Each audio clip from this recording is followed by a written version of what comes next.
Detective Coons, I know we didn't really establish yesterday. I know that you're retired. Is that okay if I call you Detective Coons, or would you prefer something else? Detective is fine. Okay, thank you. Detective Coons, yesterday you testified that no stippling was found as a result of the shot on my husband's chest. Is that correct? To my knowledge, none was found. Okay. So would it surprise you if the medical examiner expressed in his defense interview that there was stippling found in that shot? Would it surprise me that he had found it? Not necessarily based on the information. Okay. Would it surprise you if the medical examiner expressed that the shooter would have had to be 2 to 4 feet away for that stippling to be present? And this is from your interview or from the report? From the interview. Okay.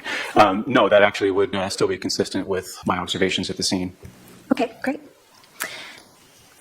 If someone very muscular like my husband were 2 to 4 feet away from you holding up a bat, would you consider that a threat? Can I object to speculation, relevance? Your Honor, I'm asking for his opinion as a professional and as a firearms expert. He's not, okay. That goes to the ultimate Hold on. decision.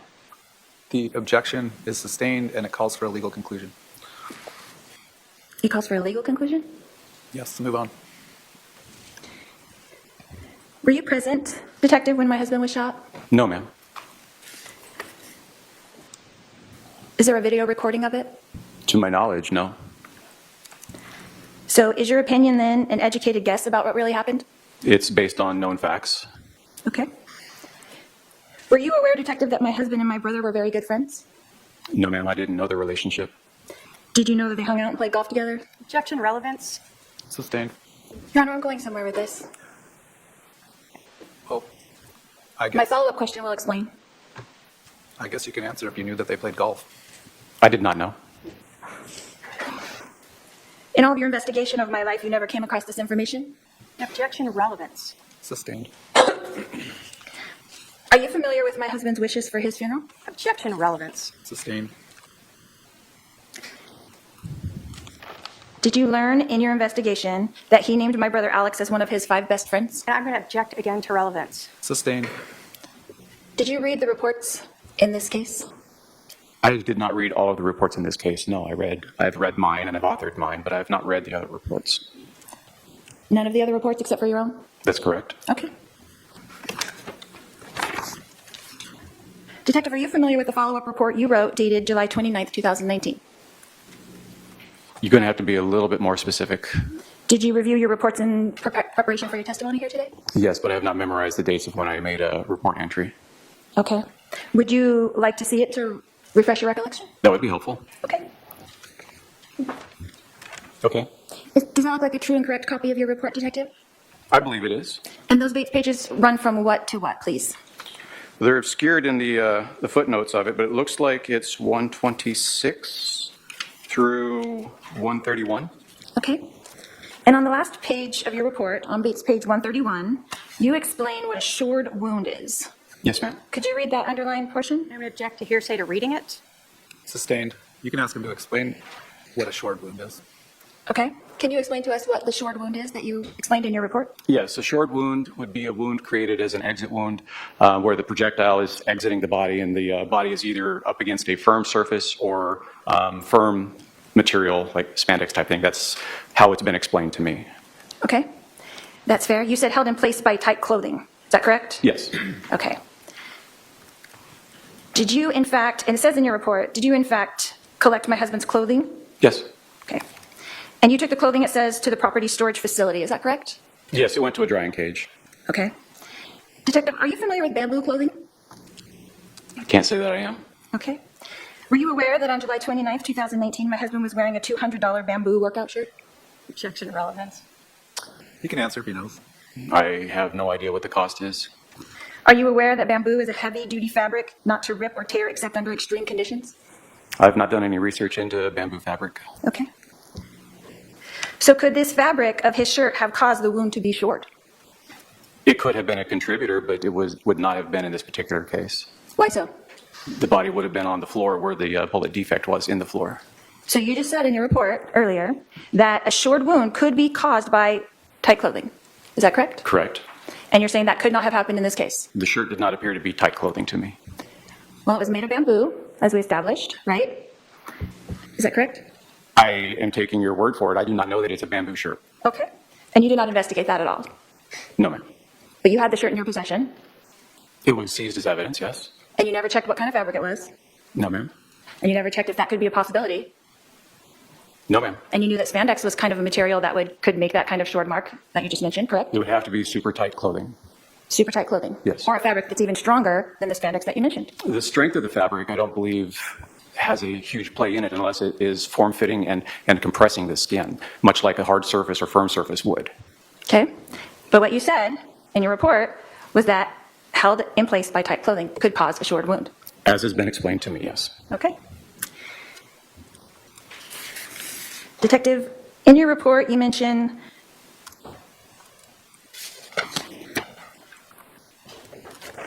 let's see. So it is possible that his shirt could have caused the wound and not the floor. I'm going to object to asked and answered. I'll let him answer. I don't know if it's possible or not for that particular shirt to have caused a short wound, Because you did not do any investigation about the shirt. because the shirt did not appear to be form-fitting and very tight. Did it cover over the shoulder where the wound kit was? It was a full T-shirt at the time. That's what I'm saying. So was the T-shirt, where the wound was on his back, where the bullet exited, was his shirt covering that part of his body? Certainly. Okay. Was there a hole in the shirt at that location? Yes, ma'am. How big was the hole? The size of the bullet. So small. Small. Fabric stretches and contracts, so it was a bullet size. Okay. So when you had this shirt and you saw the bullet hole, it was after the shirt had been cut off by the firefighters. Is that correct? It hadn't been cut off. It had been cut down the middle, down the front, So just the front was cut. So the back was intact? minus the defects that we have seen from the bullet exits, yes. Okay. So you were able to measure that. Do you have a measurement for those bullet holes in the shirt? No, ma'am. Okay. So it is possible that his shirt could have caused the wound, the short wound. Object again that we've asked and answered this 3 times now. Sustained. Okay, so is it possible that any shirt could have caused a short wound in any kind of, And I'm going to object to foundation as to any overly broad. as an expert? Let me roll on the objection. Okay, I'm sorry. All right. I'll sustain the objection. As an expert, and in your professional opinion, could that fabric of his shirt that he was wearing that day cause a short wound? Again, I'm going to object to asked and answered multiple times. Sustain. In the last paragraph of your report, Detective, you indicate that you were able to confirm your suspicion of the body position at the scene. Is that correct? Yes, ma'am. And what did you mean by suspicion? Well, at the time, I couldn't see through his body to see the full trajectories, so I did need the information from the autopsy. The trajectory rods helped with that, as well as the doctor's statements. All of that combined did give me the 2 different bullet paths. Okay. And then, can you tell me, Detective, what happened to my husband's shirt? Do you know where it is now? It is in evidence, as far as I'm aware. And it's, when you looked at it, where was it? The last I physically saw that shirt was when I handed it off to a crime scene tech to put into a drying cage with the instructions, once it was dry, to have it moved into the property facility. And so, did you see it after it was in the property facility? No, ma'am, I have not. So you saw it before it was dried, is that correct? While it was wet from the medical examiner's office, yes. And that's when you examined it? I had seen it at the scene as well. And then, did you ever examine it? No, ma'am. Okay, so you saw it twice. That's fair. Okay. So you didn't test it for anything? I did not. Did anyone test it for anything? I do not know. That you're aware of? I do not know. So you're not aware of it? Correct. I do not know if anybody else tested it. Okay. Was the wood floor tested for any fragments of the projectile? It was actually seized, so it was not tested. And what does seized mean? We cut it out of the floor and kept it. Right. And then was it tested after it was seized? No, ma'am. So the wood floor plank that was taken from my residence was never tested for any fragments of the projectile? The projectile was intact, minus a deformity to it. Okay. But there wasn't any reason, are you saying there was no reason to test it? There had been no implication or indication that there was a request for it to be tested. And you wouldn't do that to see if the projectile actually hit the floor? No, ma'am. All the other circumstances and information that led up to that decision to seize the floor, everything appeared that it was going to be related to the actual bullet that passed through your husband's body and struck the floor. Wouldn't testing the floor actually be the easiest way to be sure that the bullet hit the floor?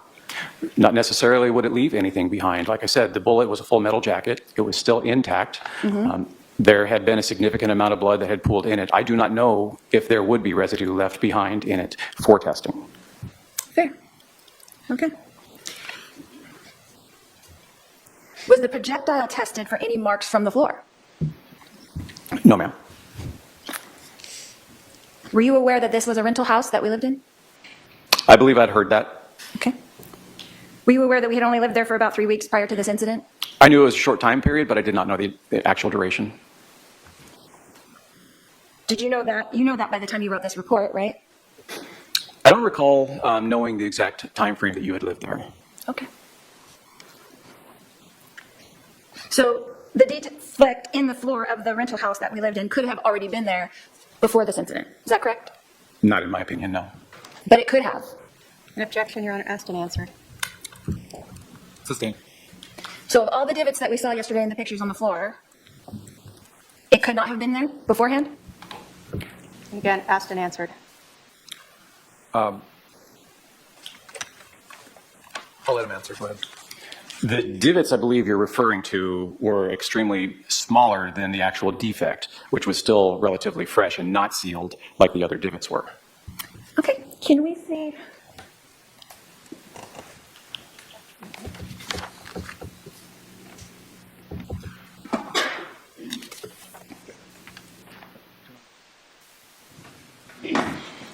These were previously published, so we can use them, right? Yep. Can we look at Just this? refer to the exhibit number, please. Okay.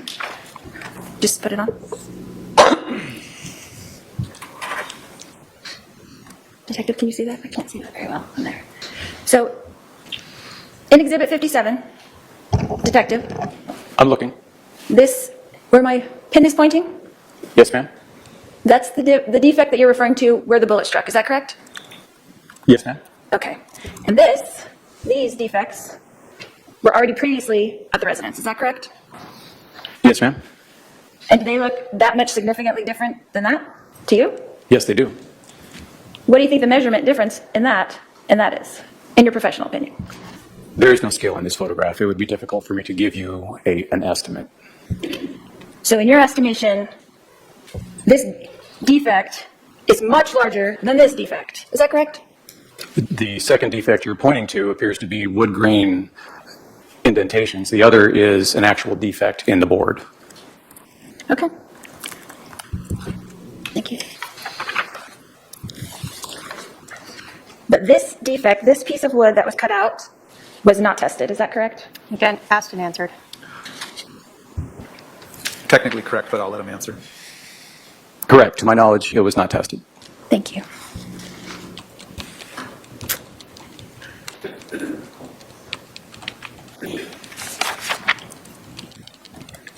So do you know, Detective, for a fact, that the defect on my wood floor was caused by the second bullet? And again, I'm going to object to asked and answered. Sustained. When we looked at the projectiles yesterday, the one from the baseboard clearly had white paint on it from the baseboard. Is that correct? Baseboard or the drywall, perhaps. Okay, but we all saw the white paint. Is that correct? There was a white marking on it. Was that tested for the white paint? No, ma'am. Why not?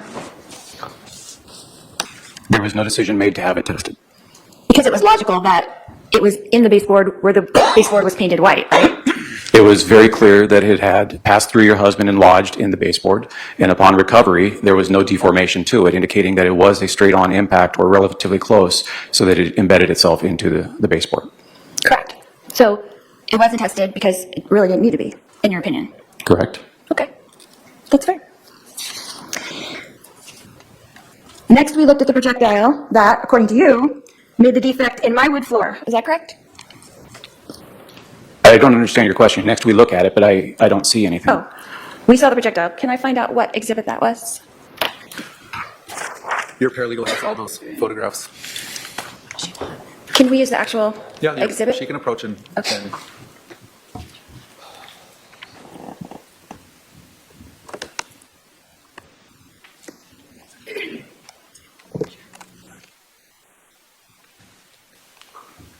Are you looking for the actual projectile? Yes.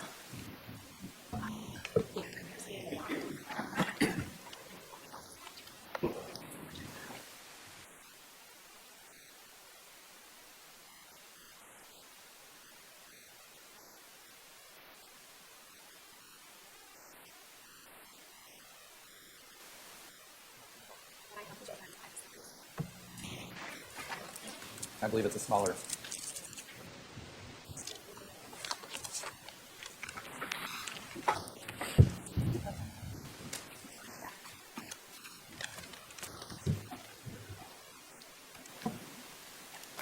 Do you want her to hand that to the witness?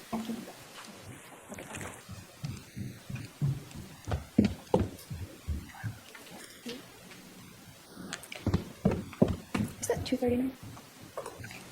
Detective, for the record, you're looking at Exhibit 239, is that correct? Yes, ma'am. And is that the projectile that we are talking about that you claimed made the divot in my wood floor? Yes, ma'am. Okay. So was that projectile was not tested, is that correct? Your Honor, Is that what I you would said? object to asked and answered at least 3 times. Sustained. Does that projectile look pristine to you? No, ma'am. As I've previously testified, it is slightly deformed. What side is it deformed on? What part about it is deformed? The back end, the heel area, is compressed a little bit so that it's now oval as opposed to circular. And that would indicate what? That would indicate that as the bullet struck something firm on its side, it compressed, and then it continued on moving. Okay. So that's what you mean by a shored wound. It hit up against something. Is that correct? The terminology as it's been described to me is it's the skin is against a firm surface. So in this particular case, the floor would be the firm surface. So as it's entering or exiting your husband and starting to try to enter the floor is forcing the bullet to kind of ricochet, but the body's still keeping it in place. So it's now deforming a little bit, and it's still expending its energy to escape from underneath the body. Okay. And if my husband was in fact laying on the floor, how did he get out from under his body? Wouldn't it have gotten stuck under? That's my question. Just what? Could you explain that to me? I think I just did. So the bullet is a full metal jacket. It still has its energy. Until it starts striking things to cause resistance to it, to slow it down, it's going to expend its energy at a normal rate. I think I just lost the mic. I'm not sure. No, it's all. Okay. When it starts striking firm objects, then it'll start bleeding the energy away. And in this particular case, as it's exiting your husband's body, it's impacting bone, it's impacting the flesh that's compressed against the floor, and it's impacting the floor now. So there's going to be a lot of resistance against that. Now, where it exited, it's still not free to just fly like the one that went through his chest and out the back. It's still semi-trapped between your husband's body and the floor, so that's going to cause even more energy drain until it comes to rest. And how far away from my husband's shoulder was that bullet fragment found? The projectile, I guess. When it was found, I don't know the exact measurement away from it. I would say a foot or more, maybe. Okay, so that's what you're talking about the energy. It still had energy to keep moving. Is Yes. that correct? It had enough to escape from being under the body. Okay.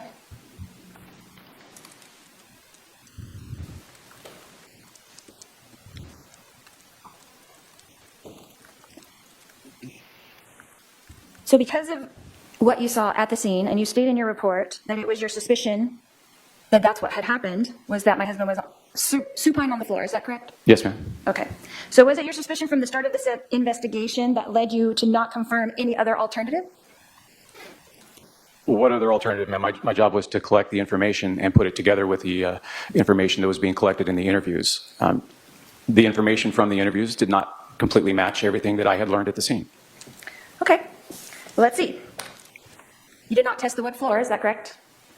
I'm going to object again to asked and answered multiple times. Sustained. You did not test the projectile, is that correct? I'm going to again object to asked and answered multiple times, and I'm going to move to start striking every question. Sustained. You did not investigate my husband's shirt. And object again to asked and answered multiple times. Sustained. Did you call Aloha, Carolina, and ask them about the fabric of my husband's shirt? No, ma'am. Okay. So would it be fair to say that you made an assumption early on and only investigated the things that supported that assumption? No, ma'am. Okay. Remember in your report where you stated that the bullet strike to the abdomen had an upward trajectory, passing through the left lung before exiting near the left shoulder? Yes. Okay. Could that upward trajectory have been caused by my husband falling backwards and the bullet hitting the abdomen and going upwards and exiting his shoulder as he hit the floor? No, not in my opinion. Okay. Detective Coons, on July 11th, 2019, were you at the Chandler Police Department during my interview? No, ma'am. Were you there that morning when we were brought into the Chandler Police Department at all? No, ma'am, I was at the scene. Okay. I thought you didn't get to the scene until 11:45. No, that was when we actually obtained the search warrant. It was about a little after 11:45. I was Okay. already at the scene shortly after 9 o'clock. Okay. Did you see the injury on the back of Alex's head with your own eyes? I did not take a close look at it. I saw the paper towel that he was holding against his head. But you did not see the wound itself? No. Okay.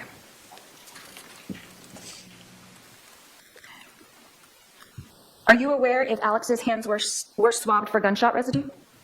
There would have been no reason to swab for gunshot residue. Why is that? He had already stated that he was the shooter. He had stated it? To my knowledge, that's how the information was provided to me. Okay. Are you aware if my hands were swabbed for gunshot residue? I am not. Okay. Are you aware if my daughter's hands were swabbed for gunshot residue? I am not. Do you know for a fact that Alex shot the gun in question? Based on the information provided, that is what I have, yes. Do you know that for a fact? Just with the information that's been provided, I can't tell you one way or another if there's another shooter because the evidence does not show that there was. Okay. So all you really know for sure, after your 5 years of investigation, is that my husband was shot 2 times, 1 by that particular gun, 2 with those particular bullets, at my residence, and that he passed away as a result of that. Would that be correct? Oversimplified, there is a lot more information that is available to us for that. Is that correct? Is that question correct? Those are some known facts, yes, but that is not all we know.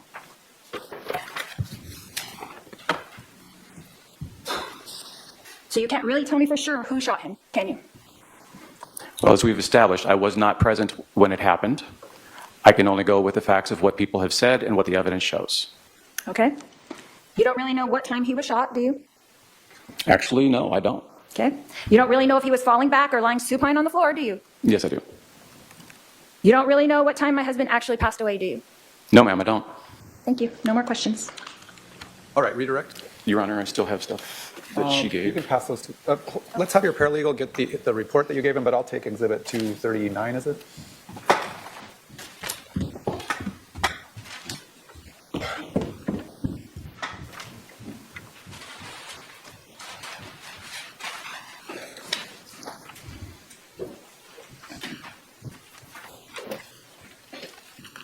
You need the photos, they're over there.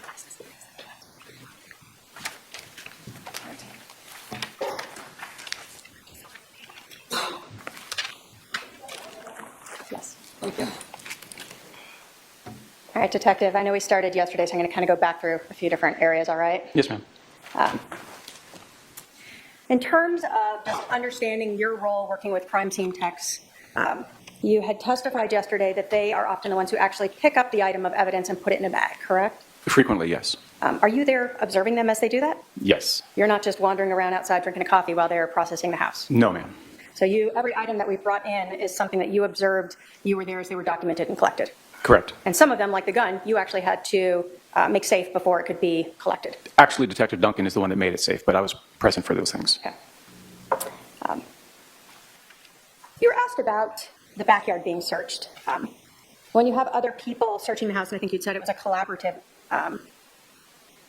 event, if someone observes something, do they bring it to your attention as the scene agent? Yes, if I'm asking somebody to do a search for me to help out with a larger area, it is their responsibility to bring it forward to me if they discover something that they think is important. And if they see something, you would then go out and observe it yourself? Yes. We had talked about the gun yesterday and the ejection port.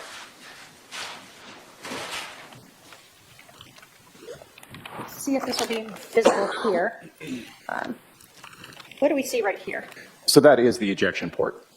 So when we're talking about how this, how a semi-automatic gun works, and you were talking about the ejection to the right, is that in this gun indicated by the opening where that ejection port is, the side that it's on of the gun? The opening is part of how it'll indicate where it ejects. Also, the extractor, which is a small lever behind the ejection port, is what grabs the casing to pull it out. And internally, there's going to be an ejector that it's usually a small pinpoint that kicks it, and the springs basically flip it out. So all of that was what made you understand which way the casings would have ejected out of this gun. Yes. Now, you told us that that every gun can be slightly different if it's more upward, more outward, and you are unaware for this gun what that ejection would be like. Correct.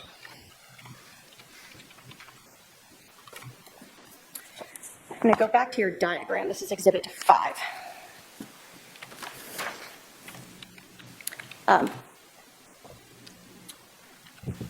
Are you able to, by looking at the measurements that you took, give us an estimate of the distance between those two casings that you have listed here as 9 and 10? My estimation would be a couple feet. And I guess, would your measurements, did you take measurements of where those were? I took measurements from the reference points to triangulate it, but I did not measure distance between each object to the other objects. So the measurements that we see, I'm going to take it out of here, on the second page of your report, are those triangulations that you're talking about? Yes, ma'am. Okay. So are we able to extrapolate from this any distance between those two, or we are left with what you recall at this point? You're left with what I recall, but I also, on my diagram, I put a reference line or dimension line. It's near the north-south indicator, and that helps somebody who's looking at it get an idea of what a measurement might be in the diagram. Okay. And is that this line up here? Correct. Okay.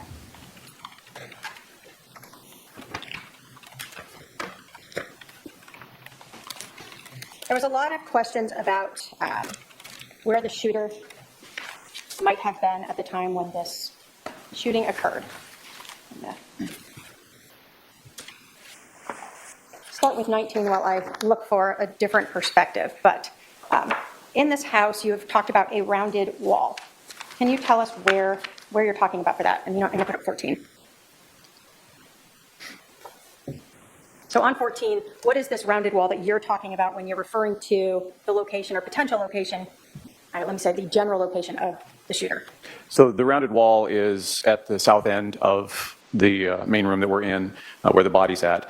And it's also directly across from the hallway that runs to the 3 bedrooms and the hall bathroom. So is that this wall that we see in Exhibit 14 right here? That's correct. Okay. Now,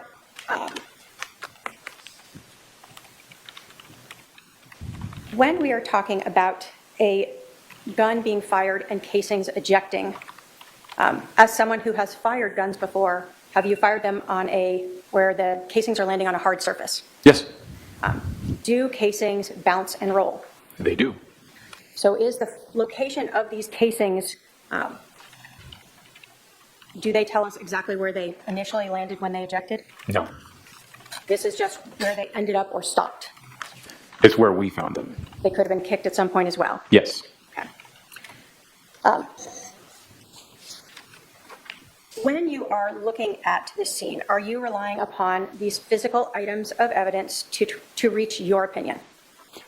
They would be some of it, yes. And then are you relying on your training and experience in conjunction with observing the physical evidence as well as the injuries to Charles? That would also be good pieces of the puzzle. And are you able to give us the exact location of this shooter? No, ma'am. Are you giving us a general area of the shooter? Yes, ma'am. And for the shot that goes through Charles's chest and out his back, where is the general area that you are saying the shooter was located? The shooter would have been located somewhere in the opening to where the kitchen and the hallway is, in close proximity to the rounded corner as well. Okay, I put up Exhibit 16 here. So somewhere in this area? Yes, ma'am. Okay. Now, you were asked a lot about the autopsy report and stippling. You were provided with a copy of it by the defendant, correct? It was never provided to me. You weren't allowed to look at a copy of it? The report that she gave me was my report from the channel report system, not the medical examiner. Have you ever looked at the autopsy report? I have. Did you, in regards to the injury to Charles's chest, the entrance wound, ever see the word stippling used there? No, it was not in the report. When you were reading that, did you interpret the way that Dr. Baumgartner wrote that to mean abrasions related to the actual entrance wound of the gunshot? That's how I interpreted it. Does that mean that Dr. Baumgartner didn't mean stippling? I don't know medical jargon so well, so he could have very well meant it with how he wrote it, but to me it did not come across that way. Okay. And when you were at the autopsy, you don't recall him ever telling you about the stippling? Not in that word, no. But you were there at the autopsy, correct? Yes, I was. Okay. Are you in the room with him, like right there next to him? No, we are actually mandated to stay in the, I guess it's the viewing area of that particular location. There's a window between you and he's in a different room? Yes. So you also were asked about Dr. Baumgartner saying in a defense interview that because of this, what you've now been told is stippling around that gunshot wound to the chest, that the shooter or the gun being used could have been 2 to 4 or so feet away. Do you recall being told that? Yes, I do. All right. I have a little thing here, 24 inches. So 2 feet is 24 inches? Yes, ma'am. And I don't know if I can approach or if I have to have my, Go ahead. thank you. So when we're talking about 2 feet, say from the wound on his chest, The indicator would be from the muzzle to the chest. so that distance is 2 feet. Yes. Understanding that additional information that the defendant provided you, that Dr. Baumgartner advised during a defense interview, does that alter your opinion in any way as to where the shooter would have been, the general location of the shooter for this shot to his chest? No, it actually makes sense with the completed trajectory that ended up in the baseboard. So those being 2 feet away from Charles Vallow when the end of the gun to his chest did not seem so far away that, or so close that it didn't fit in with your opinion. Yeah, 2 to 4 feet would be certainly consistent with what I saw. So he's 2 to 4 feet away from him in this area. Away from that area, yes. Yeah. I'm going to talk to you a little bit about the floor itself that you observed underneath Charles's shoulder after he was removed, okay? I'm putting up Exhibit 244. That's the actual piece of wood. And, Your Honor, can I actually publish this to the jury and have them Yes. look at it? Thank you.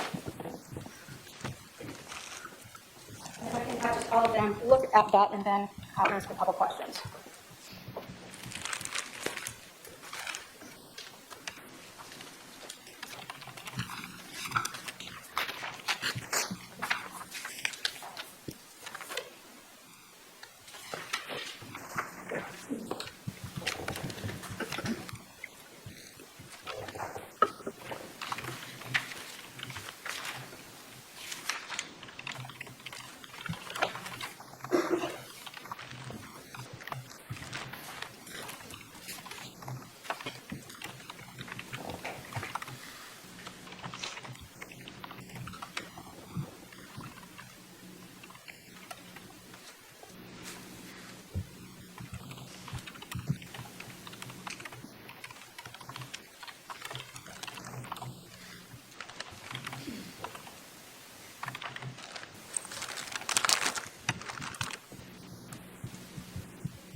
So, Detective, in looking at the floor itself, you told us that you looked through the whole floor in that room to see if you found any similar types of defects, correct? Correct. Did you find other defects on the floor, just period? There are other imperfections. You had testified on cross that there was something about the freshness of the defect itself. Were you able to sort of feel a difference in the wood grain where that indentation is that we see in Exhibit 59 and in the actual piece 244 than you observed in other defects across the floor? Yes, it did appear to be different than the other imperfections or defects. Was there anything about the defect itself that indicated a path of travel? Yes, there is a kind of a linear mark to it, and you'll also see at the in this particular photograph that there's like a slight semicircular edge as it exits towards the top right.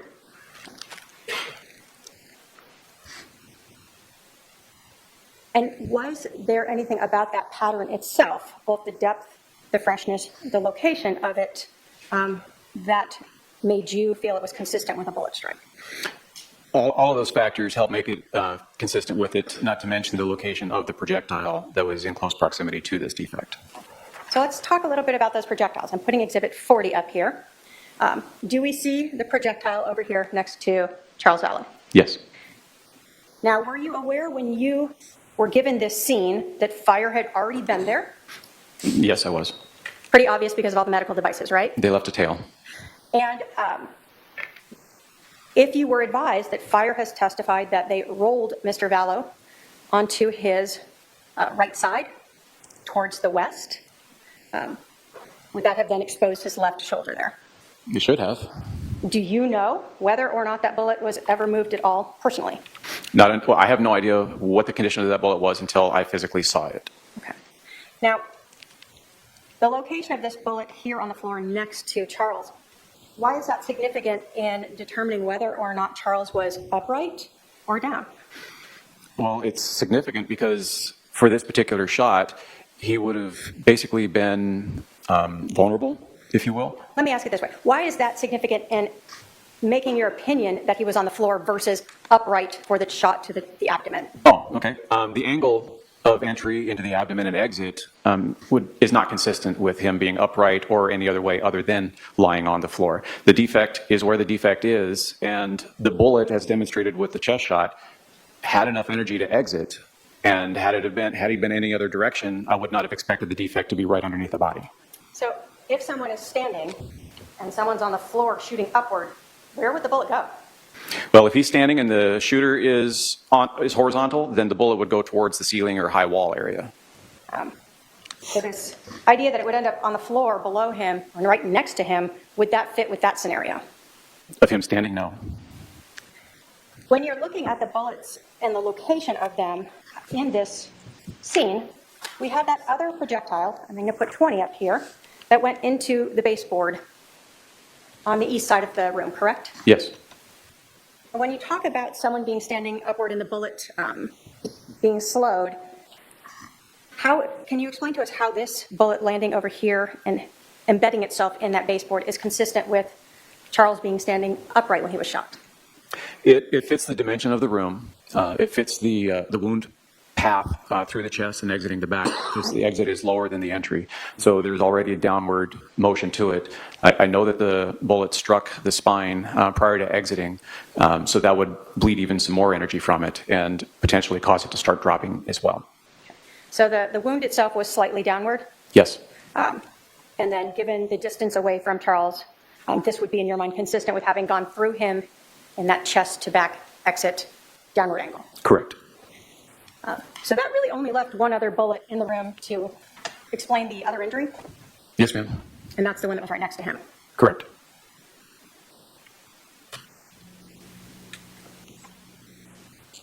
You were asked whether or not you made assumptions about the shooting, how it occurred.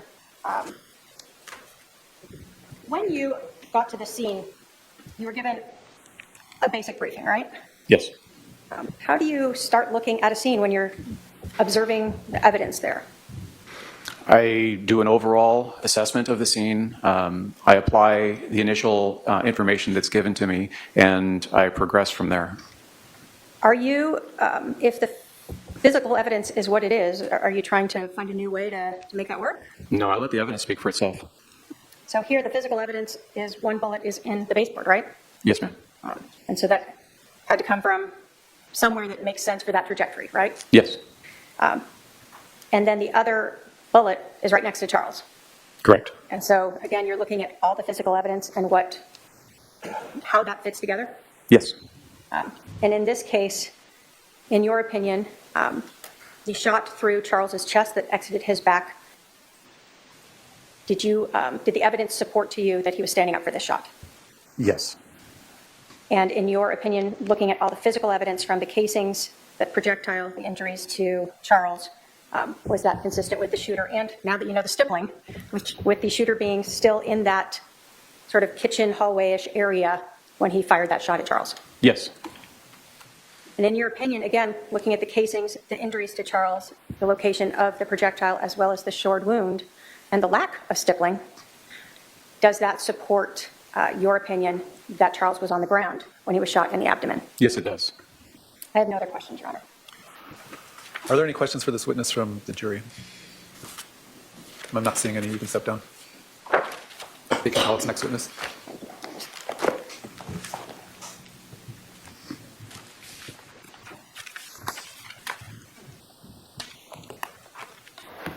If I may go get her.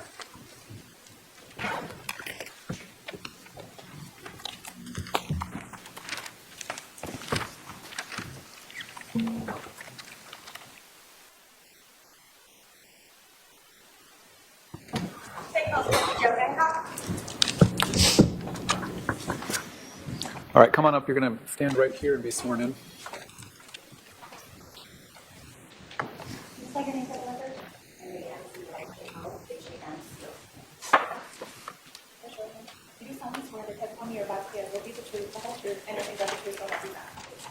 All right, you're going to come around the court reporter, have a seat up here to my left.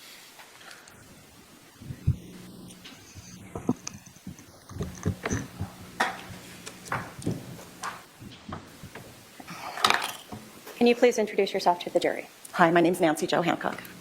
And do you go by Nancy Jo? I do. How old are you? 61. And do you currently work? I'm self-employed. Do you live here in Arizona? In Mesa, yes. Were you born and raised here? Born and raised here. Do you have your own children? 5. Do you have grandchildren? 15. Busy person. Yes. I'm going to direct you to a person by the name of Charles Vallow. Did you ever meet a person by that name? I did. How did you meet him? I'm divorced. I was on an LDS dating site, and when new members join, it tells you this is someone new. And he sent me a message, and we began messaging. Initially, did you just talk to him do you talk through the website? How does that work? Through the website at first, and then he asked for my phone number, and then we were texting and talking on the phone as well. Do you recall approximately when you met him? It was early July, I believe the 3rd. And so you said you guys would text. Was this, A lot. what's a lot to you? Charles was a texter and a talker, and he was good at banter, and there were hundreds of texts by the time I had met him. You said you talked on the phone with him as well? For hours. Did you have a conversation with him once that lasted almost 3 hours? Probably more than one, yes. When you met Charles in early July, did you know he was still married? He told me he was in the process of a divorce. Okay. Did you know whether or not he was living with his wife at that time? He was in Houston. His soon-to-be ex-wife was here. When he came to Arizona, he was meeting a realtor to find a place to live when he was here as well. So when you're first meeting him, he's out of state, but he has a connection here to Arizona, so you keep talking to him? Correct. As you guys are talking and texting, did you eventually have enough interest that you decided you wanted to meet him? Yeah. Did you know what Charles did for a living? Life insurance is something with money. I try not to have that be the focus when I'm getting to know somebody, so that I get to know them for them and not what they do for a living. Okay, so you didn't really care too much about No. what his job was? No. Did you know he traveled a lot for work? Yes.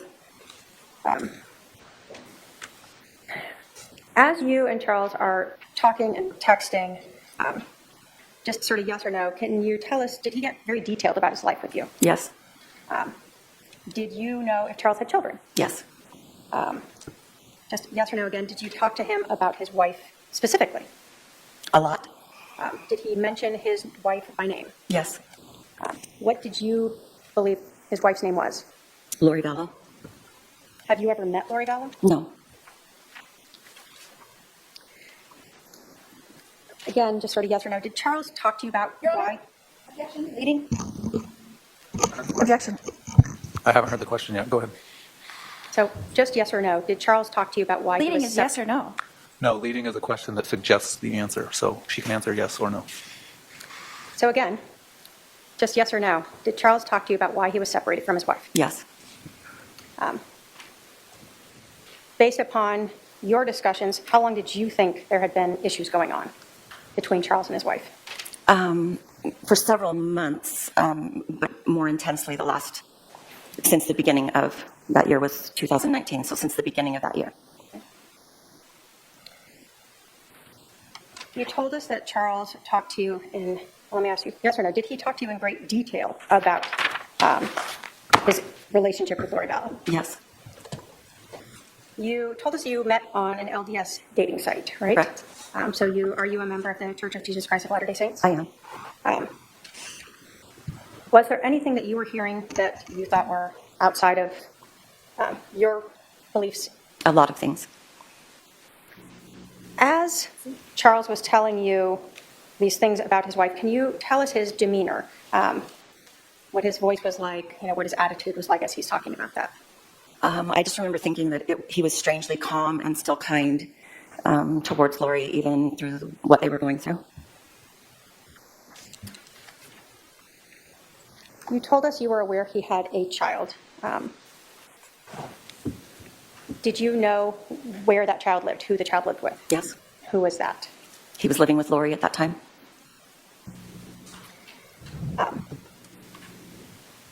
You have He had this- older children as well, but the young one was living with Lori. You have these conversations with Charles about his wife and these things that to you seem outside the LDS religion. Why do you keep talking to him?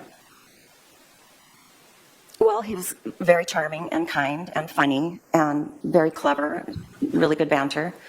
A lot of craziness going on around him, but he seemed pretty awesome. Now, you guys had just known each other for a few days. Did you think you and Charles were exclusive? Heavens no. So would you be surprised to learn that he was talking to other people on other websites? Not at all. Did he in fact share some of that with you? He did. He shared some pictures of some women that had sent him that were quite scanty and then proceeded to ask him for money and thought how funny that was. That's what people were doing online. Did you eventually meet Charles in person? I did. And how many times did you get to meet him in person? Just once. What day was that? He was flying in from Houston, and we had arranged to go to dinner that night. His plane was delayed, and so I met him that night on the 10th of July. July 10th, was that 2019? Correct. And was that then here in Arizona that you met? It was. You said that you had original plans to meet and they got pushed back? Yeah, his plane was delayed, so we met a little later than we were supposed to. Oh. Where did you guys meet? What did you do? At the Keg restaurant by Santan Mall, and we ate, but we talked until the restaurant closed. We were the last people there. So you shut the place down? We did. I finally looked around and I realized that we were the only ones there and told them we probably should leave, and then we went outside and talked by my truck for another 45 minutes or so. Based upon everything you had heard, was Charles coming in to see you, or was there some other reason he was in Arizona? Charles was ecstatic to see JJ. He was coming to see JJ, so excited to take him to school the next morning. He was also coming to look for a place to live. He had an appointment to meet a realtor friend after he had taken JJ to school. And then he was also supposed to meet with Lori's brother, Adam. So you and Charles had this evening on the 10th. Were you going to meet again? Yeah, we were supposed to meet up in the late afternoon after he got through with the things that I just said.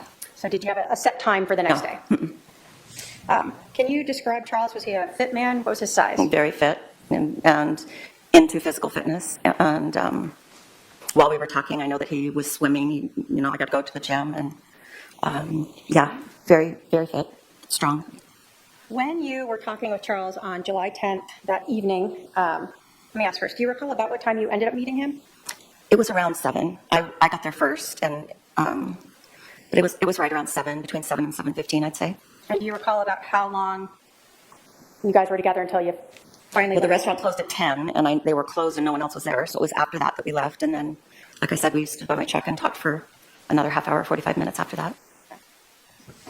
So a later evening. Yes. Can you tell us, you said that you understood he was going to go see his son. What was his demeanor about with regards to JJ and seeing his son? like a kid on Christmas morning. He was very excited to see JJ. You talked about his demeanor when he would talk about his wife. On that evening or ever, did you ever hear him swear or use derogatory names or anything like that towards Lori Vallow? I was surprised with the details that he was describing to me, how kindly he still spoke about Lori, and his hope was that she would be a great mom for JJ. Did that stand out to you? A lot. Why?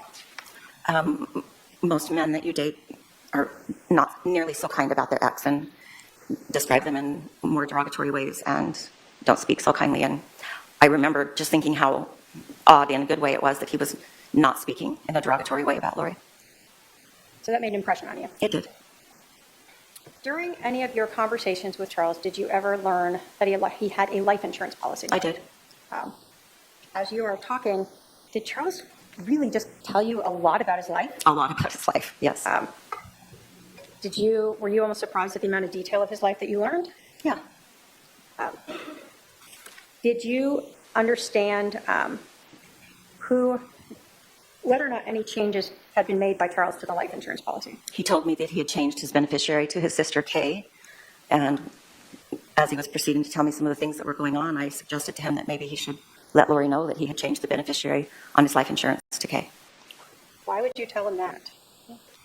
Because of the things that he was describing to me and his concerns for his safety and the thought that money would come into play. Do you recall where you were when you made that suggestion to Charles? We were sitting at dinner at the Kay. So this is on July 10th. Correct. What was his demeanor like when you told him that? He kind of chuckled and said that he probably should. Said that was a good idea. You told us that you don't know Lori Vallow, correct? I do not. Would it be fair to say that you sort of have no beef in this case? I have no beef in this case. Do you know any of Charles's family back then? No. Any of Lori Vallow's family back then? No.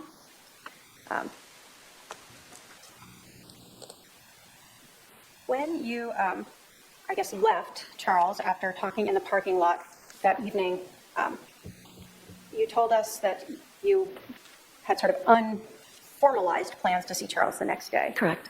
Was there like someone would call someone, or how was that supposed to go? He just said that he needed to do the things that I said, to have a morning with JJ, find a place to live, meet up with Lori's brother Adam, and then we would meet up somewhere for a late lunch or something.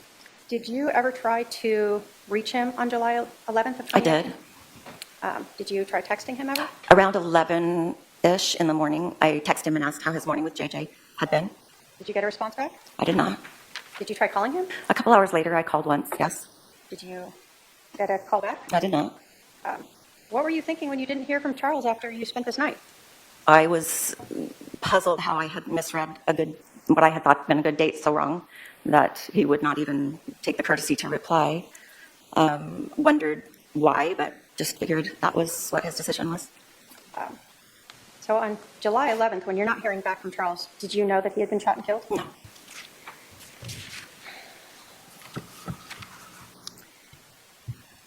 Did you later learn that Charles had been killed from seeing something on TV? I was watching TV in December, I believe, and his picture came on the screen, and it said that he was dead. When you learned in December that he had been killed, did you learn when that had happened? Did you try to investigate? I did. They said the date, and I thought, oh my gosh, that's right about when I went out with him. And so I went to my phone and thought I probably had deleted our text conversations. If I'm not dating someone, I usually delete the thread, but I had not, and I had the conversations, and then I realized that I was with him until 10:45 that night and that he died at 7:30-ish the next morning. And did you later then talk with the police in April of 2020 to tell them what you knew about this case? I did. Thank you. The state has no other questions. Cross.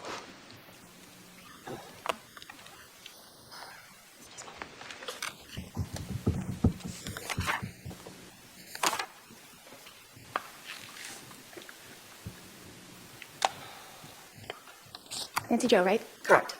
And we have not met before, correct? We've not. Okay. And you stated that your husband, or my husband, told you that he was going through a divorce. Is that correct? That's correct. And did you have any way to verify that?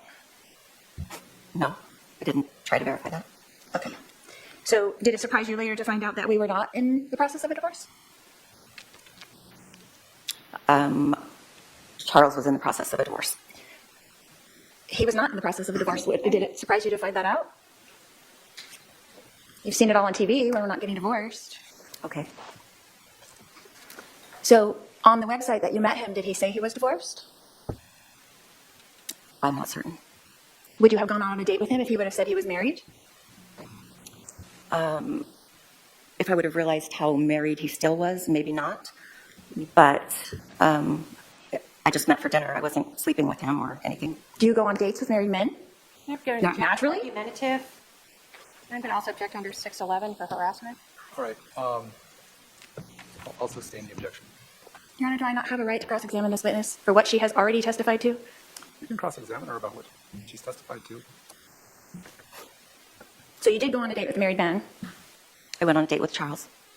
but you did not know he was married. I knew his divorce was not final. His divorce was not started. Okay. Okay. So in your text messages, you asked Charles if he was a good kisser.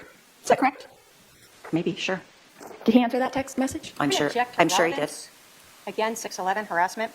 I'll sustain the objection for relevance. And hearsay. So are you trying to tell me and this jury that you went on one date with my husband and he told you all the details of our lives? I'm telling you the truth, and that's what I know. So you spent your whole date getting to know each other, talking about me. Don't flatter yourself. No, we did not spend the whole time talking about you. You knew a lot about me, right? I knew what I've testified to. What else did you talk about on your date? Lots of things. Like what, for instance? Life, kids, the church, lots of things. Okay. Did he tell you about anything about our other 4 children? Yes, So you knew that we did have 5 children as well? I did. Okay. Did he talk to you about my daughter Tylee? He did. Did he talk about his relationship with her? I don't recall that. Did he talk about the contention in his relationship with my daughter Tylee? I don't recall that. I'm sure you don't. I'm going to object to comments by the defendant made after questions testifying. I'll sustain the objection. On your date, you talked about my husband was a life insurance salesman, is that correct? I knew he did something with money and insurance, but I really didn't know the details of what he did for work. Like I said, I don't ask the details about what someone does for work when I'm trying to get to know someone. But you knew that he sold life insurance, you stated that. I believe that I had a vague understanding that he did something with insurance. And then he brought that up again at dinner. No, we didn't talk about his work at dinner. I thought you said you did talk about, and correct me if I'm wrong, you said you did talk about that he changed the life insurance policy at dinner. Well, you were asking me if we talked about that he sold insurance, which that didn't happen. But yes, he did tell me that he changed the beneficiary of his life insurance policy at dinner. Did he tell you how much his life insurance policy was for? Yes, he did. What did he say? $1 million. Did he tell you how much my life insurance policy was for? I do not recall.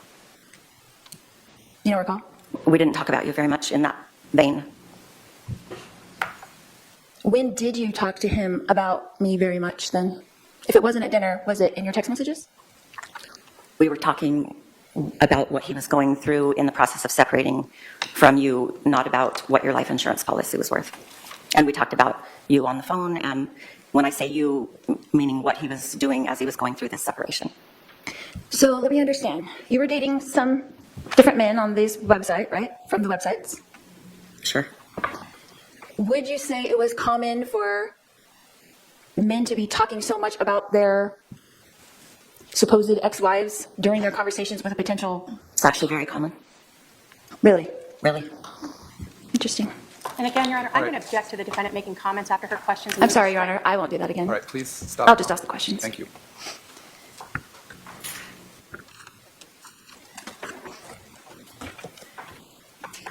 So there were some text messages between you and my husband after the dinner on July 10th. Is that correct? Correct. What time would those text messages have occurred?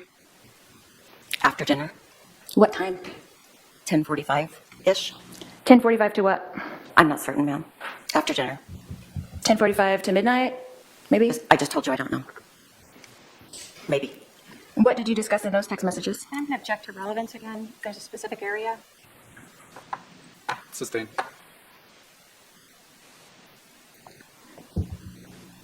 You testified a minute ago that Charles told you a lot of things about his wife. You didn't say ex-wife, but you said wife. Is that correct? Okay, sure. What were a lot of things? The things that I've testified to. Can you be more specific? Am I allowed to do a narrative then? Let's go on sidebar.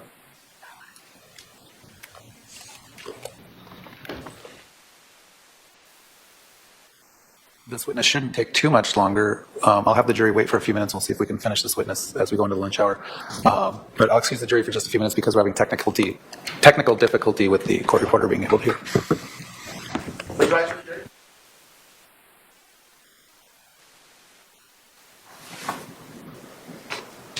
All right, please be seated. The jury is no longer present.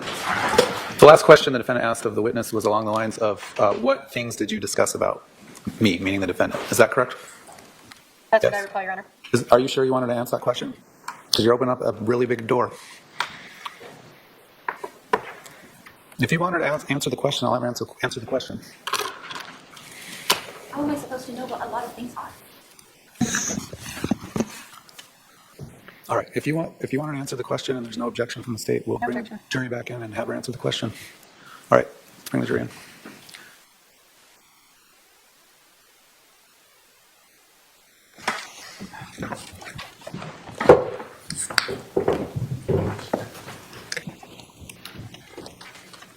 Ms. Hancock, you said that you had seen on TV that my husband had passed away. Is that correct? That's correct. And you indicated after that you saw my sister-in-law, Kay Woodcock, on that show, and you reached out to her. Is that correct? I didn't indicate that, but that is correct. I reached out to Kay after I saw that Charles had died. Okay. And did you do that through Facebook or? I did. Social media? Okay. How many times between that first contact and now have you and Kay Woodcock communicated? I've spoken to her just once. I've texted her here and there regarding. I've texted her here and there about other things. I don't know what I can say. Okay. How many times have you texted her? I have no idea. Like more than 10? Maybe. Okay. Have you ever turned over those communications to the state? No. Did they ask you for them? No. Okay.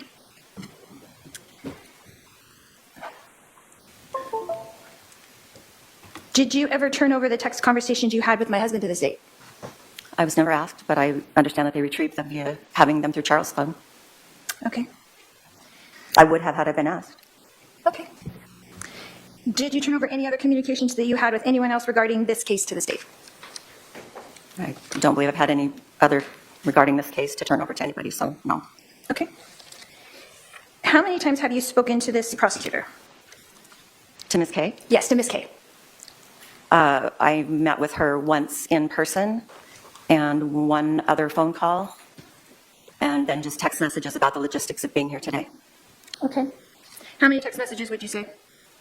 I have no idea. More than 10? I know court was running behind, so she had to text me to come at a different time. Probably counting yesterday and today to redo the time, more than 10, yes. Prior than that, probably no. Okay. Did you have a meeting with her to prepare for this testimony? I met with her once, How long was that meeting? an hour, maybe an hour and a half. Okay. Was anyone else there? No.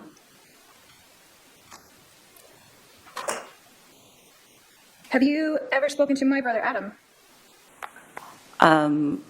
Yes, but only because I ran into him at my grandson's pickleball tournament the other day.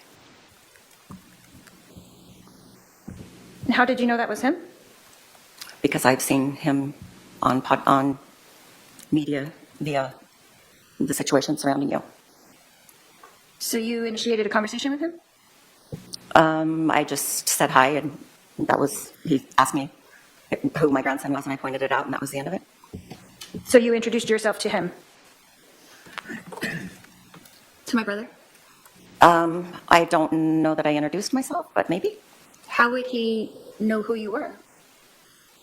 I don't know that he knew who I was. I knew who he was. So you went up and talked to him? I did talk with him, yes. He didn't call you over, so you went up and talked to him? Yes, ma'am. Okay. And when you were talking to him, you told him you were who? I told him that my name was Nancy Jo Hancock. And did he recognize that name from something?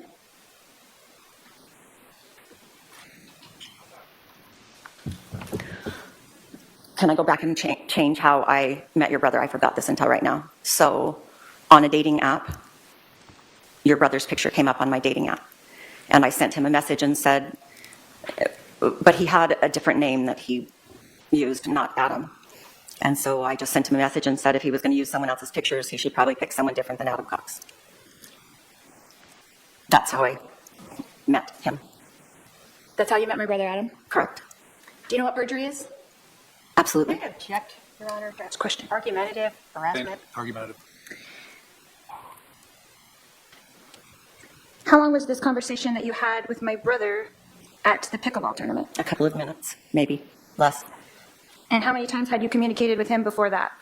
Only that message on that dating app. Besides that, One message, one time? I don't remember. I think he messaged me back, and it didn't continue. So just the one day then? Maybe several messages in one day? I might have sent him one other message, but it was just one interaction, and there was nothing further. And you did not schedule a date with him? I did not. Okay. Have you ever spoken to Brandon Boudreau?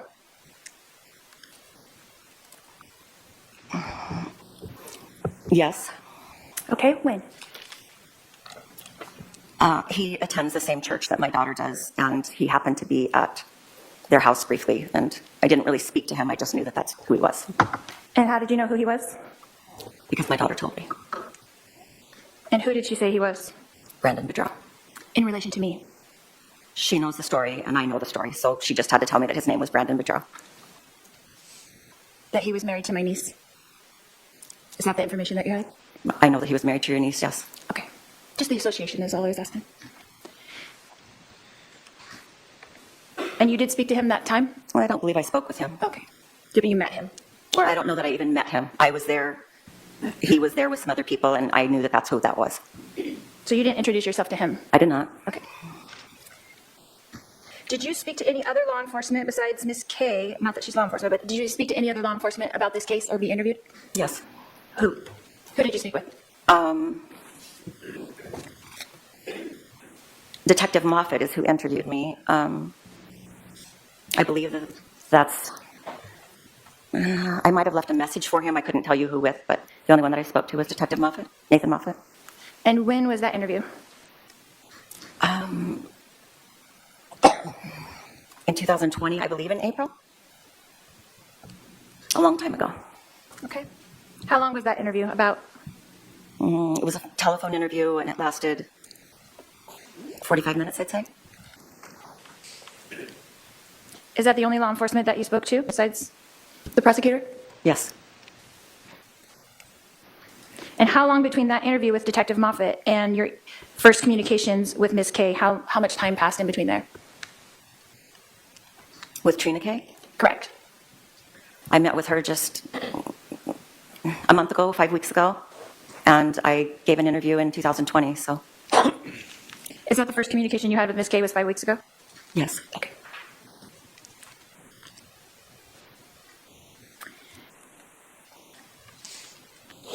Ms. Hancock, were you aware at the time of your date that I did not know that my husband was on dating websites and dating women? Objection, speculation. Sustained.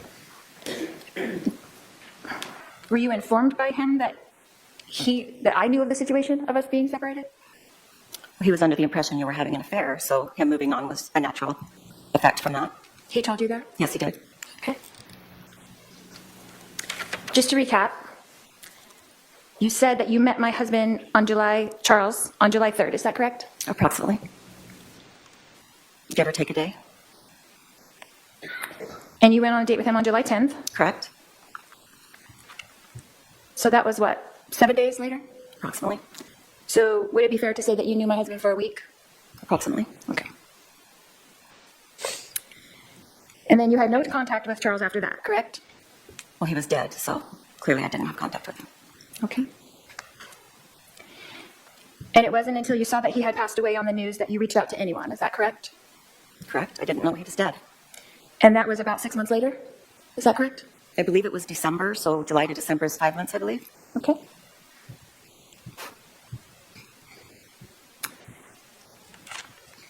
And then you found Charles' sister, Kay Woodcock, my sister-in-law, yes? Objection asked and answered. I'm just going over the timeline, Your Honor. I'll allow it. Go ahead. So when is the then you're referring to? So at the 5 months later that you said in December, after that is when you contacted Kay Woodcock? To express my condolences for her brother passing away and wanted to let her know that I had had dinner with him that last night and how much he loved JJ and how excited he was to see him the next morning. And just Thank you, that's enough.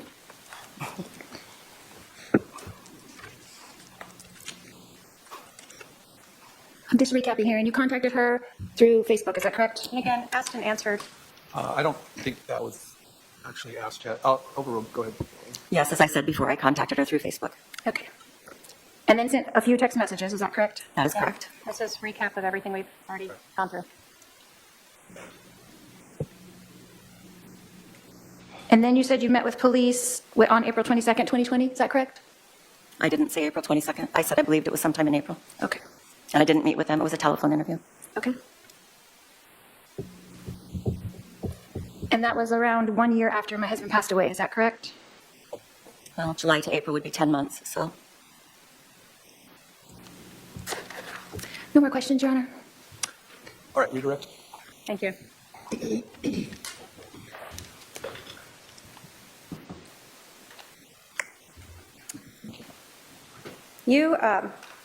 Did you reach out to the police, or did the police reach out to you after you learned Charles was dead? I reached out to the police. I was surprised given that if they had seen his phone, they would see the text communication that we had had and that we had been at dinner that night before he died. In terms of speaking with Charles's family, Kay Woodcock, did you know her before this? No. Had you heard her name through speaking with Charles? Yes, from Charles. I knew that he had changed his life insurance to his sister Kay, and he talked quite a bit about Kay and his love for her and the relationship with JJ and how they had adopted JJ. So you understood the closeness he had with his sister? Absolutely. And you said you reached out to pay your condolences? I did. When you learned that Charles was dead, were you shocked? I was watching the TV and it was talking about a case and his picture came on the screen and shocked is an understatement, yes. In terms of talking with Kay, have you ever tried to talk to other people to learn about or verify if the stuff that Charles told you was accurate? No. Is what you are telling us just what he told you? What I'm telling you is part of what he told me. There's a lot more. And did you tell the police all of what he told you? That you could remember at that time, I should say. I believe, no, I thought I would probably be interviewed again, and it was more an ask-answer format. I remember being surprised that I wasn't interviewed again. Because Charles had shared so much with you. Correct.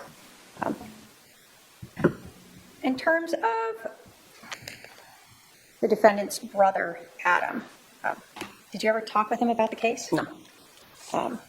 Through media, did you recognize him? I recognized him because I'd seen him on reports.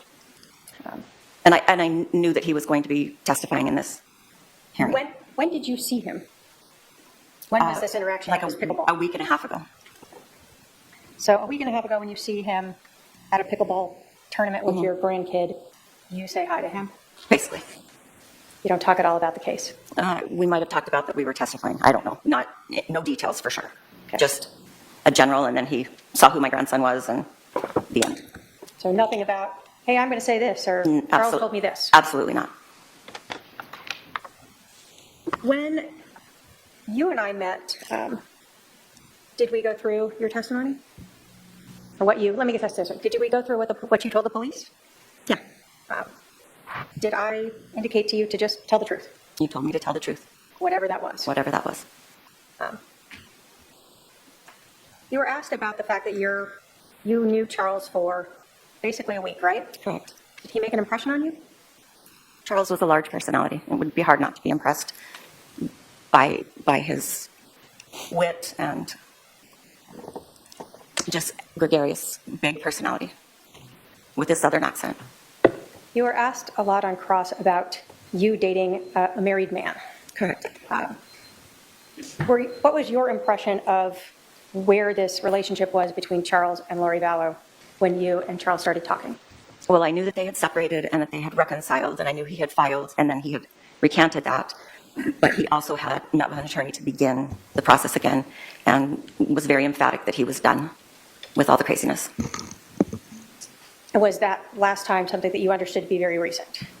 Prior to us meeting? Yeah. Yes. When he's talking to you, he's telling you about, you said, sort of the whole year of 2019, correct? But this last understanding that you had of him now going back to a divorce lawyer, was that something you understood to be very recent in time to that July 10th when you're meeting? Correct. Okay. And did you understand him to have even met with an attorney? I believe he told me that, yes. So that was where you were at, Yes. and that's what you understood Charles to be at.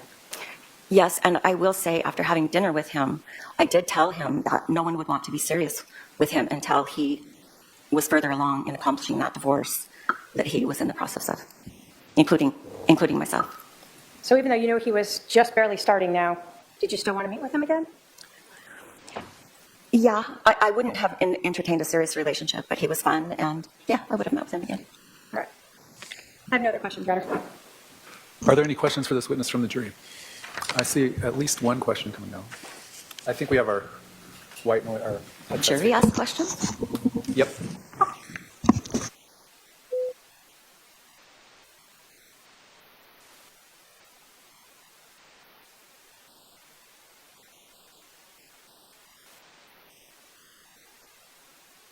Ever expressed to you verbally any indications of stress? Definitely, he was very worried that, But I think we'll just keep it with a yes/no answer for this question. Does the defense have follow-up based on that juror question?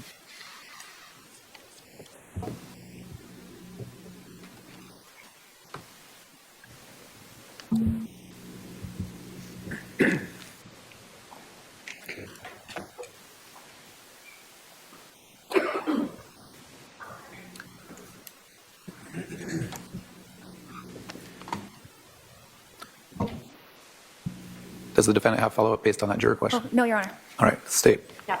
All right, you can step down. Thank you. thank you. State can call its next witness.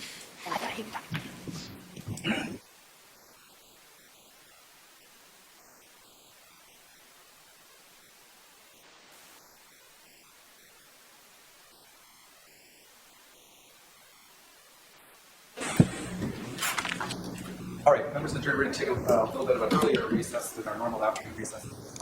Please remember that.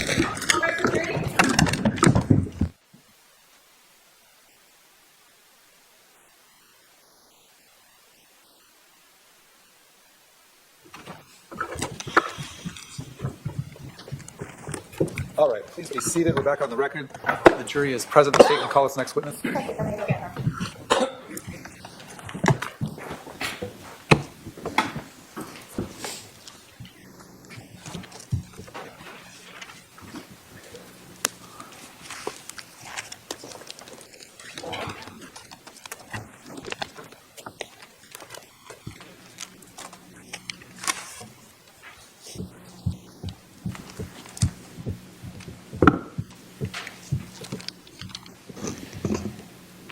State calls Christina Atwood. All right, ma'am, you're going to come right up here in front of me and be sworn in.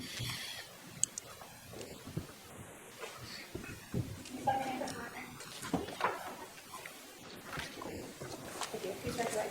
You can promise swear that testimony you're about to give will be the truth, the whole truth, and nothing but the truth, so help you God. All right, you're going to have a seat just over here to my left.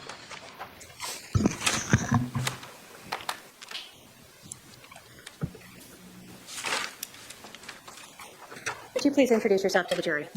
Christina Atwood. How old are you, Christina? I'm 52. If you can get just a little closer, you're very soft to the. 52. Thank you. Nobody wants to say that loud. Do you live here in Arizona? Yes, Did you live here in Arizona in 2019? I did. Are you from here? Not originally. How long have you been in Arizona? 2009. I want to start by asking you a little bit about some personal part of your life. Are you a member of the Church of Jesus Christ of Latter-day Saints? Yes, Were you raised in that religion? I was. As a member of the Church of Jesus Christ of Latter-day Saints, did you ever meet Lori Vallow? I did. Do you recall sort of where you first met her? Start with that. At church. And do you recall approximately when you first met her? We moved into that area in 2010, and I'm not sure if their family was there at that time or not, but Sometime after that? yes, And did you know her husband, Charles Vallow? yes, Was that also through church? yes, Did you initially, well, let me start. Did you know they were married? yes.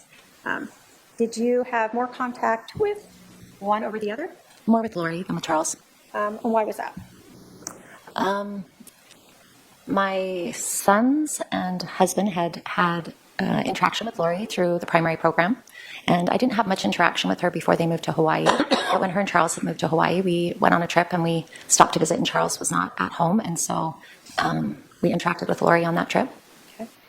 Do you see Lori Vallow at that time in the courtroom today? I'm sorry, what was that? See Lori Vallow in the courtroom today? Yes. And can you point her out and identify what she's wearing? Purple top and suit coat, dark suit coat. Your Honor, may the record reflect the witnesses identified the defendant. It shall. Okay, so you told us that you met Lori and Charles through the church. Do you know how long you went to church with them before they moved to Hawaii?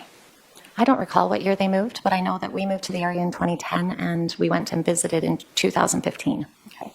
And that's you visited them in Hawaii. Hawaii. Yes. Other than that, well, let me ask you, when you visited Lori in Hawaii, were her kids there with her? That you said they lived there, right? Yes. Okay, so did you know at that time how many children were living with Lori and Charles? 2. Who were they? JJ and Tylee. I don't know if Tylee was there that weekend. She may have been gone. It might have just been JJ. But you were familiar with them having those 2 children? Yes. Residing with them? And I also had known her son previous, before they moved to Hawaii, was in our ward as well. But he wasn't living in Hawaii, I don't believe. That was, do you know if that was Colby? Yes. Was he a son from a prior marriage? Yes. Did you know any of Charles's children from a prior marriage? No. When you went to Hawaii and saw Lori and JJ, how long did you spend a day or weeks? How long were you visiting them? We visited on a Sunday afternoon for an hour or 2, and then sometime in that week we got together for a couple of hours on the ocean, just paddleboarding, and that was it. Had you had social interactions with Lori and Charles prior to going to Hawaii? Not anything other than waving or saying hello or something, no. So mostly would have been prior to that tied to any church activities or Right. things like that? Correct. Did you at some point learn that Lori and Charles had moved back to Arizona? Yes. How did you learn that? I'm not positive if it was that I ran into them in the temple, because I recall one time seeing them both at the temple. And do you recall if that was around 2018? Yes. When you said you ran into them, you're saying both Charles and Lori you saw at the temple. Yes. And so you learned they're back in Arizona at this point. Is that correct? Yes. Did you ever have Lori ask you to go with her to Hawaii? Yes, she did invite me. Do you recall when that was? I believe it was the fall or late summer of 2018, but I'm not positive.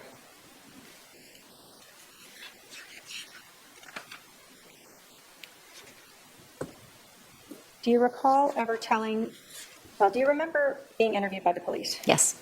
And were you interviewed by a couple different detectives? Yes. In April of 2021, do you remember speaking with a detective, Ron Ball? Yes. And do you remember telling him that sort of the beginning of the year of 2019 is when Lori asked you if you wanted to go to Hawaii? Could have been, yep. Does that sound familiar to you? Yes. Did she tell you why she wanted to go to Hawaii? No, I don't recall. Let me ask you this. When you spoke with the police back in 2020, was your memory better at that point about all of what For was going sure. on? Now that it's 2025, has your memory faded as to some of the details? Yes. Would listening to a portion of your interview about that help potentially refresh your recollection? Yes. And Your Honor, if I can have my paralegal go up with Exhibit 282. Go ahead.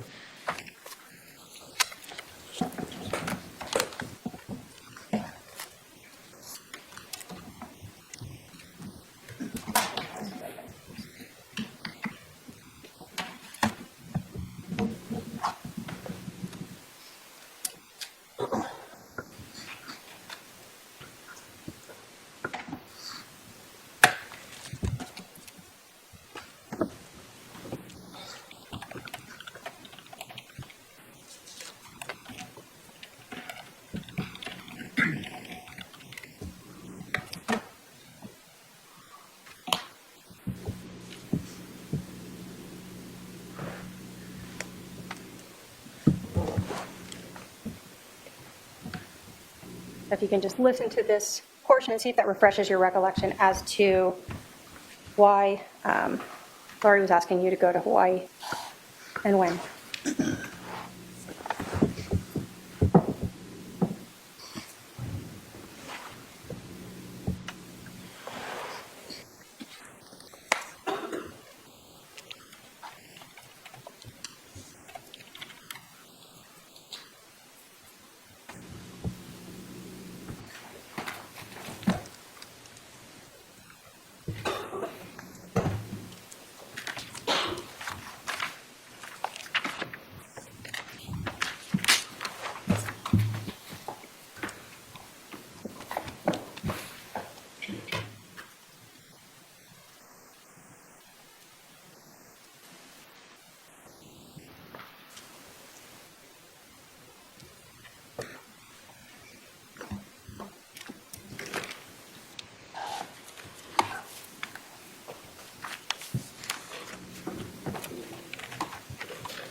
Was that you talking to the detective about this sort of time period in January where Laurie's asking you to go to Hawaii and there's a lot of things going on there? Yes, I recall that. I actually remembered the invitation being prior to that, and what I was referring to there was something else. Okay. So there was a prior time you had gone to Hawaii to see Laurie and a prior invite, correct? No, I just gone in 2015 with my family. Okay. That's the only time That you went there with? that I went there, yes. Okay. So having listened to that recording, did it refresh your recollection about Laurie inviting you to Hawaii in sort of the January of 2019 period? Yes, but I didn't say there that I was invited to go, and I thought that that was previous to that time, but at some point in either the fall or the spring there, I thought it was the fall, winter, she invited me to go to Hawaii, Okay. and I wasn't able to go. When, well, let me ask you, so in January of 2019,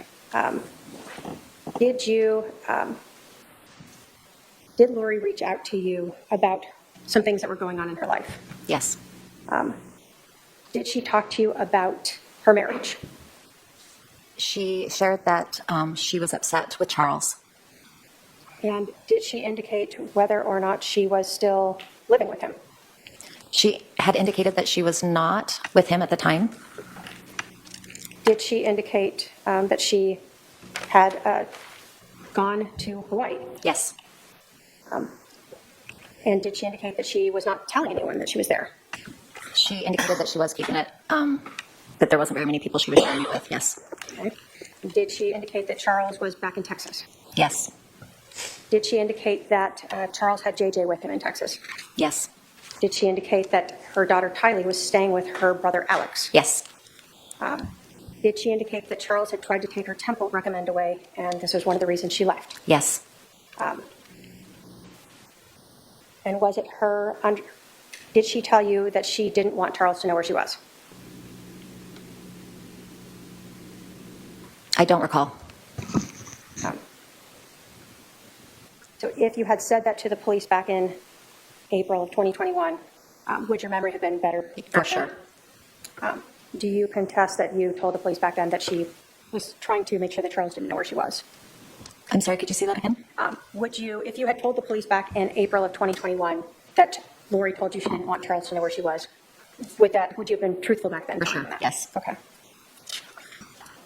Do you know how long she stayed in Hawaii? I don't. Did you ever become aware of her going to Idaho as well?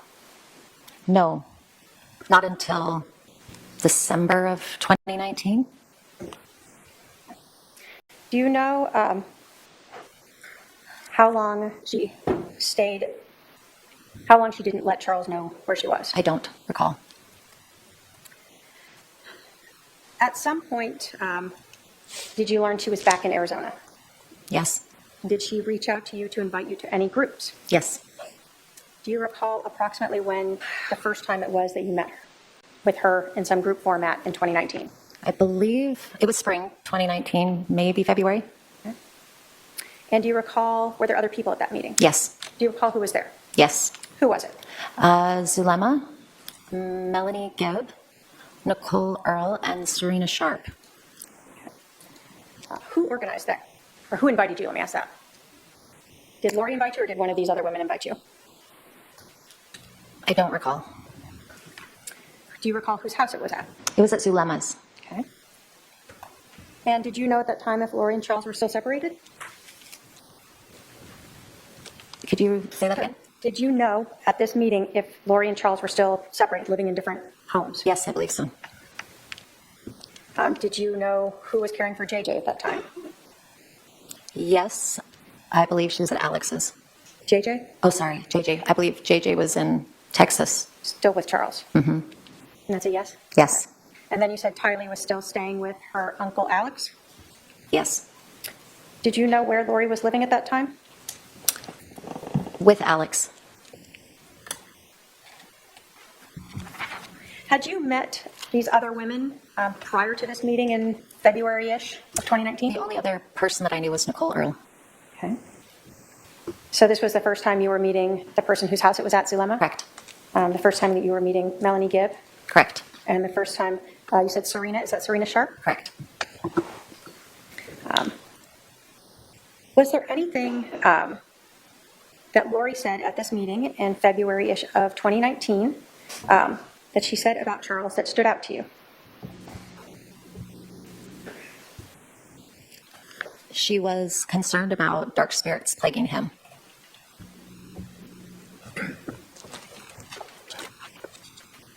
Did she in fact tell you that he was possessed by dark spirits? I don't recall. Did you recall talking to the police, again back in April of 2021, and advising them that this is the first time you're hearing that Charles is possessed? If I said it then yes.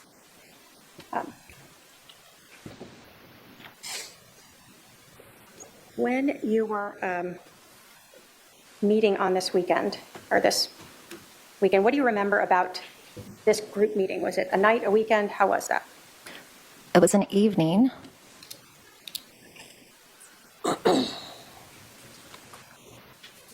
We may have met twice in the evening that weekend.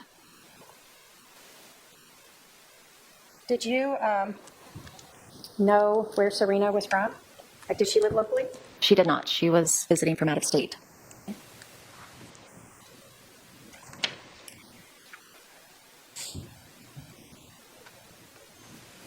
When you were meeting at these in February of 2019,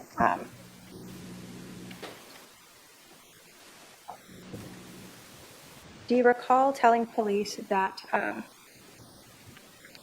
Lori was talking about Charles being dark or having a dark spirit?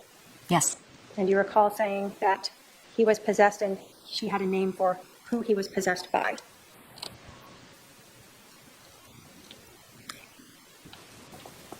Sorry, can you say that one more time? Sure. Do you recall telling the police that he was possessed and she had a name for who he was possessed by? I don't recall, but believe that I said it. Would listening to your recording help refresh your recollection as to that? Yes. Your Honor, if we can have her listen to Exhibit 200. Go ahead.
During that meeting, did you overhear Lori talking about Serena in a way that also disturbed you? Yes.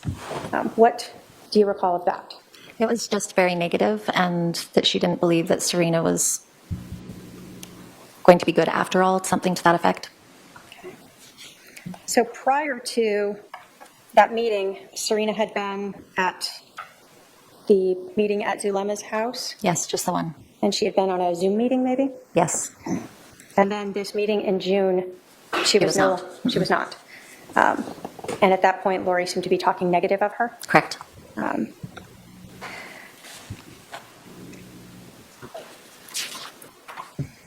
When you talked to Lori about these statements that you had heard Alex say and her say on the 9th, did you continue to meet up with Lori after that? No. Did Lori ever invite you to any more of these gatherings or prayers? I was invited one time to go for lunch. When was that? I believe August. So between June and August, you did not receive any other invitations? No. Did you at some point learn that Charles had been killed? Yes. How did you learn that? I received a text message that he'd been killed. And who did you think had killed Charles? Originally, when I received the message, I believed it was a brother-in-law of his. And so it was some time before I realized that Alex had been involved. So initially, you had said when you met with Lori, that you would go to the police. But when you learned Charles was killed, your understanding was it was someone else. Correct. So when you learned it was Alex, what was going through your head then? I had somebody who had visited with Lori about it and had said that... Not going into their hearsay. Let me just Okay. ask you this. Had you spoken to someone who was passing along information to you of what they understood had happened? Yes. Okay. The shooting of Charles by Alex was about a month after you had heard him say he wanted to kill Charles, correct? Yes. Did you feel like after you confronted Lori that she distanced herself from you? Yes. Did that seem to be the same as what you heard and saw happening with Serena? I don't know. Okay. On the 9th, you had heard Lori talking negative about Serena, correct? Yes. And she hadn't been invited to that meeting.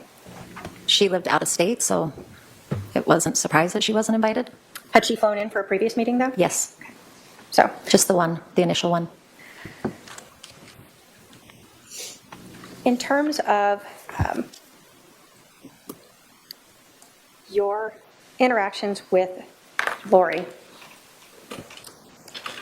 did she ever tell you that she was joking about her husband being possessed? No. Did she ever tell you she was joking about him having this dark spirit inhabiting him? No. And did she ever, you told us that she told you there was a name for this spirit that you don't recall now, correct? Yes. Did she ever tell you she was joking about that? No. No other questions. Thank you. All right, Cross. No questions, Your Honor. Are there any questions for this witness from the jury? Not seeing any. Ma'am, you can step down. Thank you.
All right, we're going to recess for the evening. We'll resume tomorrow at 10:30 a.m. Again, I'll remind you of the admonition and advise you to avoid any sort of information about this case outside this courtroom. All right, for the jury.